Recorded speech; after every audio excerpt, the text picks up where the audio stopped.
Right now, the 11th of October 2020 is International Day of the Girl. It's a day meant to examine, evaluate and promote equality for girls in all communities in the world. To honor this day, Girl Boss SA will premiere a 20-minute documentary which examines the shame around menstruation that female learners experience in South Africa and call for the government to make sanitary pads free and available to all females. Take a look at this. 865 girls, and 50% of them, when they start their menstruation, they are going to miss a day of school. I cried for about 2 hours in the toilet. I was not found in the school yet. Maybe you ask, don't you feel something in begin? They find a pad. Since you're on a period. A lot of them were taught that a period is an illness. It was taken as there's something wrong with you. I was terrified, scared, horrified, feeling like I can die anytime because this was not normal. There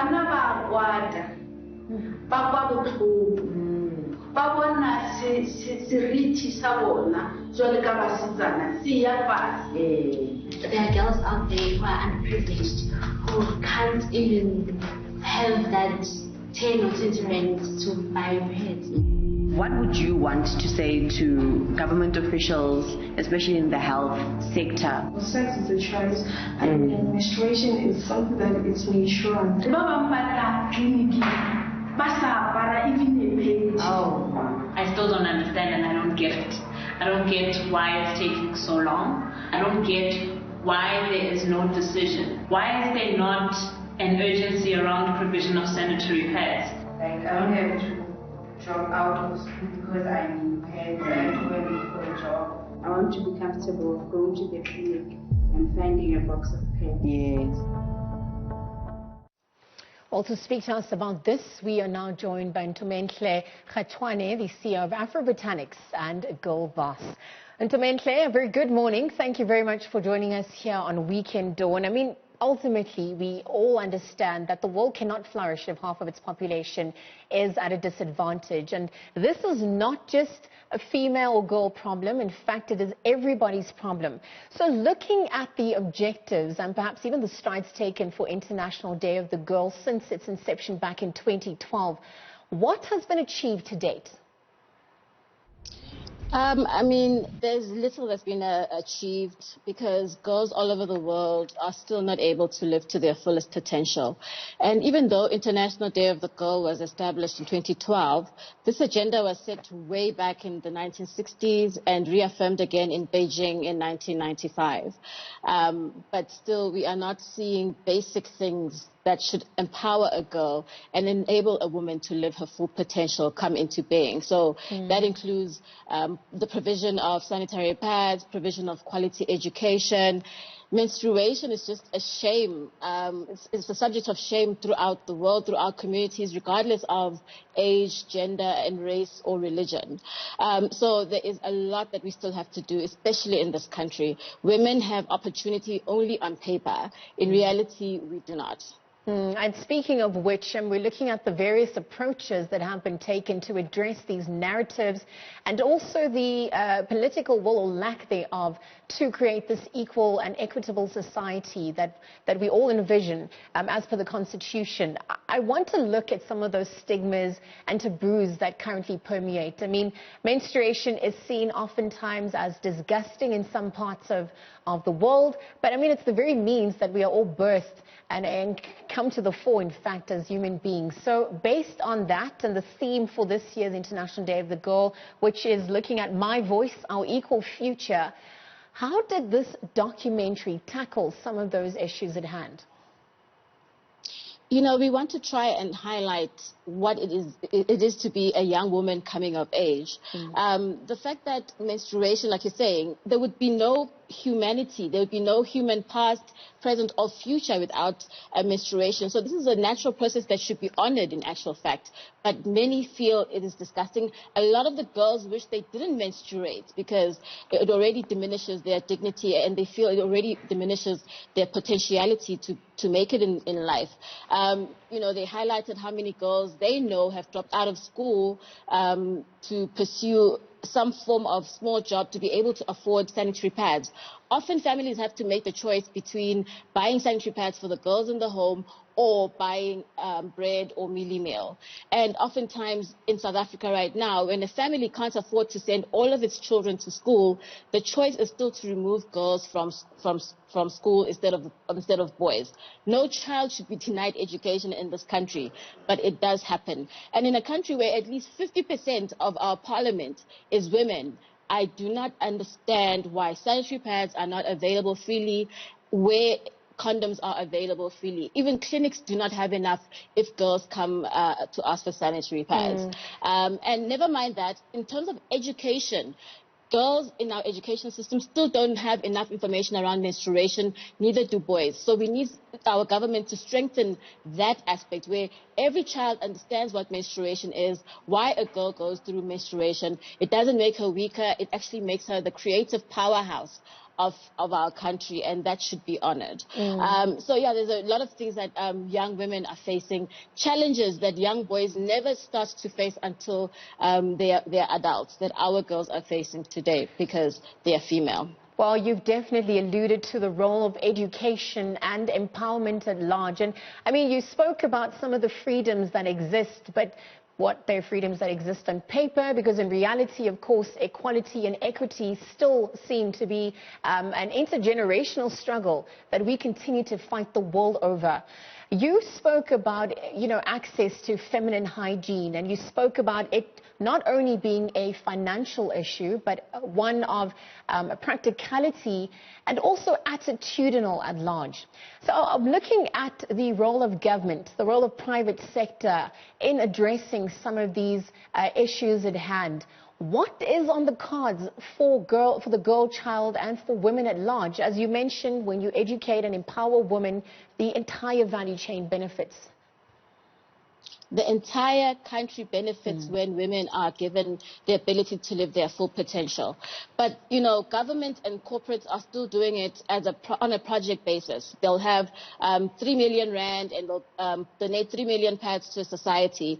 And when those pads run out, then those kids don't get any more pads. Whereas sanitary or menstruation doesn't stop happening. It's something that happens all of the time. That's why we are calling for nothing less than free sanitary pads for all learners in high school in 2020 right now. It's something government can do.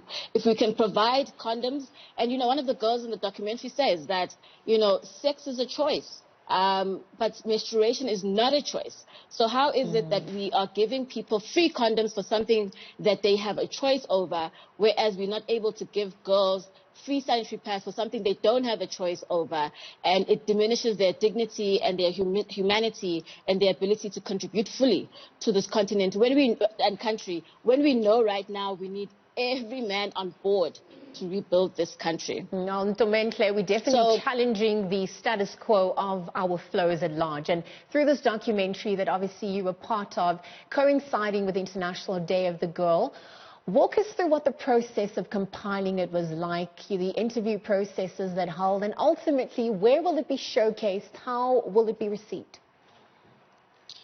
So it was a very interesting and a very heartbreaking process. We went to a township between Midrand and Centurion called Oliven, and just how people exist. In South Africa, we have normalized poverty.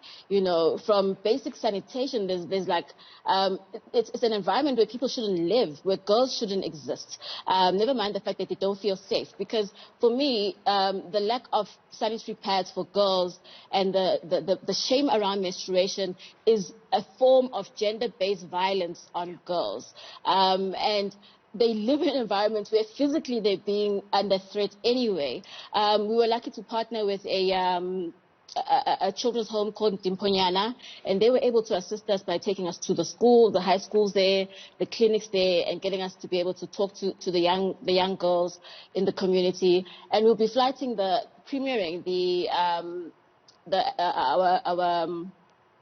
our documentary today at 3 p.m.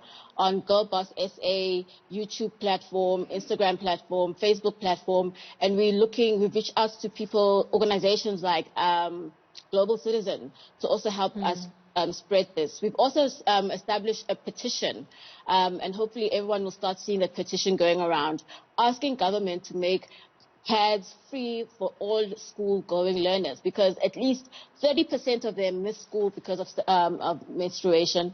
And it's not just menstruation pads, but it's also pain tablets, because the girls experience excruciating period pains, things they don't even get taught about in school.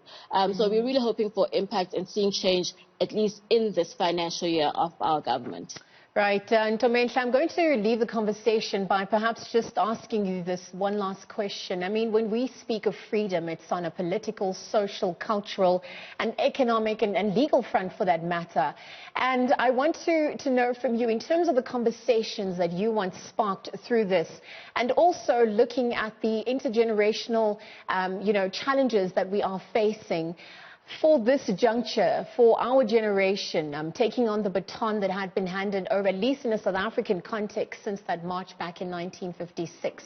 What is our objective? What do you want to see coming to fruition?